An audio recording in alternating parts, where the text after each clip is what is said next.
Why, hello there. Welcome back to KHOW Now.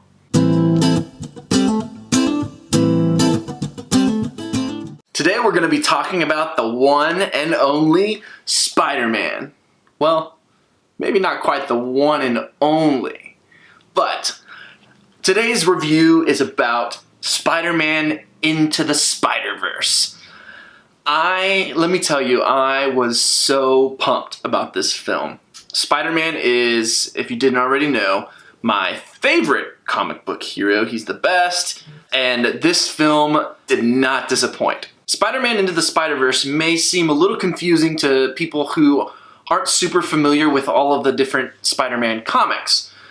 Just to keep it short and sweet and not get too into the nitty-gritty of the nerdy comic book details, basically, there's a lot of different Spider-Man universes. In each universe, there's different spider heroes. So you have your Peter Parker, Spider-Man, which is the Spider-Man that most people know about. Then you also have Miles Morales, who plays a Spider-Man as well in a different universe. And Miles Morales is the key to this movie. He is our main protagonist. Into the Spider-Verse follows a series of events where Kingpin decides that he wants to try and turn on this giant machine, which ultimately ends up bringing a bunch of different spider people from different universes together into one awesome spider people team. And let me tell you, this was an amazing movie. I loved it. The comic book nerd in me went wild. A couple things to note about the movie. Spider-Man Into the Spider-Verse comes from the minds of Phil Lord and Chris Miller, who serve as producers, as well as Phil Lord serving as a co-writer. You may know them from the Lego Movie, as well as several other films. They were once attached to the Solo Movie and did about half of that before they got fired.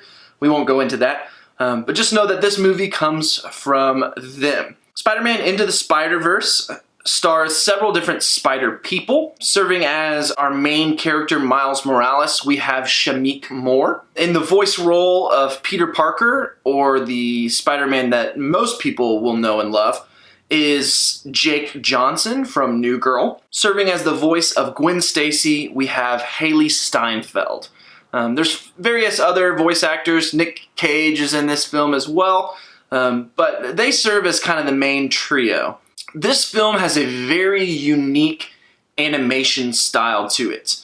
So much so to where it may be a little jarring for some. I know I went to see the movie with my fiance Kristen, and about 10 minutes into the movie, she looked toward me and said, "Did we accidentally buy tickets to the 3D film?" Have no fear, this is just the stylistic choice that they have chosen to animate the film in.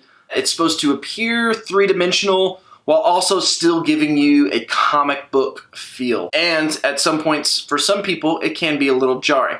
For me, I actually really enjoyed it. I thought it was new and fresh. Spider-Man Into the Spider-Verse has also been nominated for a Golden Globe for Best Animated Picture. And it is well deserving of this nomination.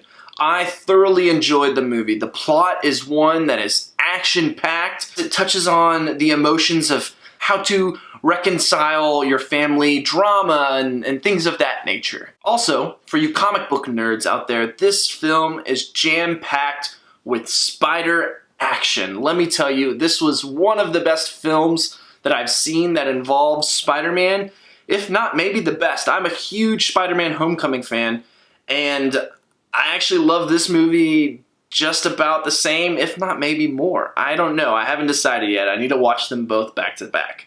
But let me tell you, if you're a Spider-Man fan or just a comic book fan in general, you will love this movie. I don't want to give away too much about what you're going to see in the film, but just know you're going to see a wide array of Spider-Man villains, ones that you know and love. And it is very, very fun to watch these villains shown in a new and unique way through this animation style, as well as to see all your favorite spider people ganging up against them. The film is doing really well critically. At one point it was on 100% on Rotten Tomatoes. I think now it's down to 99 or 98%. So critics and fans alike are really enjoying this film. I will say there is an end credit scene after all of the credits have rolled, so you're going to want to make sure that you stick around for that. It's pretty funny. I got a kick out of it. Kristen got a kick out of it. It's one that you aren't going to want to miss. One last thing that I really loved about this film is I thought that it had a really, really good soundtrack as well. Miles in the movie uses music to kind of calm himself. He's really into music, and that part of the film I really enjoyed, and it just made the visual aspect really go well with the music that you're hearing, and I just really enjoyed it. It was a lot of fun.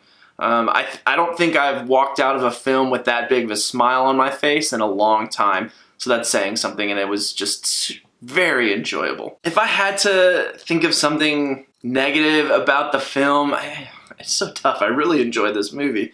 Like I said, the animation aspect can be a little jarring if you're not ready for it or if you're not prepared. Another thing, if you are not as familiar with the Spider-Man comics, you may be a little confused as to why why are there so many spider people, but I think the movie does a really good job of explaining all of that for someone who is not deep into the comics or someone who doesn't know about all the different types of spider people, like who the heck is Spider-Ham or who is Spider-Man Noir, what are all these people? The movie does a really good job of explaining that, but it can be a little confusing if you aren't really entrenched in that scene. So y'all may be wondering, what is my score for this film? Well, this is going to be a pretty high one. I would have to give this movie a 9.5 out of 10. I just loved this movie, and maybe this is me being a Spider-Man homer. Is a unique, fresh take on Spider-Man, one that we haven't seen on film yet, and I just really enjoyed it. So let me know what you thought of this movie if you've seen it. Let me know what your thoughts are, if you liked it, if you didn't, if you thought the animation was weird, if you really enjoyed it. Just let me know, comment down below. Like this video if you enjoyed it. Also subscribe if you want to get more content about movie reviews and just to keep up with my channel. Some of you also may have been wondering in my past several videos the change of scenery. I'm currently filming at my fiance Kristen's house. Thank you very much, Kristen. She's behind the camera right now. And so she's been gracious enough to let me use her house as the studio. So that is why you see an amazing Christmas tree behind us. Also pajamas, courtesy of Kristen as well. So thank you very much, Kristen. Stay tuned to the channel for more videos, and thanks so much for tuning in.